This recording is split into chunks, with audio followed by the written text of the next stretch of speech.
Dans cette vidéo, le répertoire culturel sera présenté comme une porte d'entrée pour planifier vos prochaines séquences d'enseignement-apprentissage.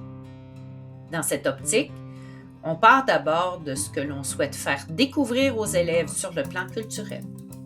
Le répertoire culturel regroupe un ensemble d'expériences culturelles, des discours et des textes variés, des auteurs et des autrices d'ici et des œuvres de genre différents qui permettent aux élèves de mieux comprendre le monde et de construire leur identité culturelle. Choisir le répertoire culturel comme point de départ, c'est considérer que les apprentissages langagiers peuvent prendre appui sur des expériences culturelles riches et signifiantes. À titre d'exemple, on peut souhaiter explorer l'univers d'un auteur ou d'une autrice, découvrir des œuvres issues de différentes cultures, mettre en relation plusieurs albums autour d'un même thème ou encore faire connaître des personnages marquants de la littérature jeunesse. On peut également vouloir amener les élèves à établir des liens entre des œuvres, à reconnaître certaines références culturelles ou à enrichir leur compréhension du monde grâce à la littérature. Dans chacun de ces cas, c'est l'expérience culturelle proposée qui guide la planification et qui devient le moteur des apprentissages.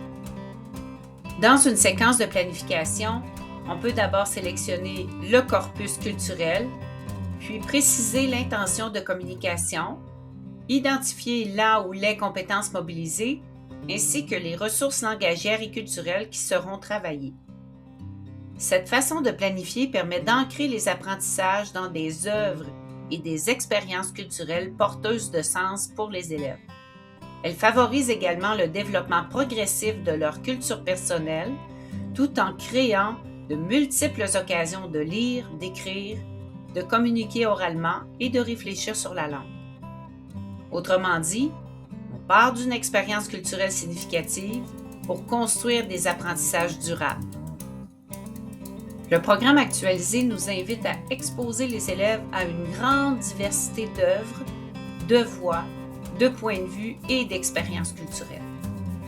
Lorsqu'un repère culturel est choisi comme point de départ, il devient plus facile d'identifier les intentions de communication, les compétences et les ressources langagières qui pourront être mobilisées autour de celui-ci.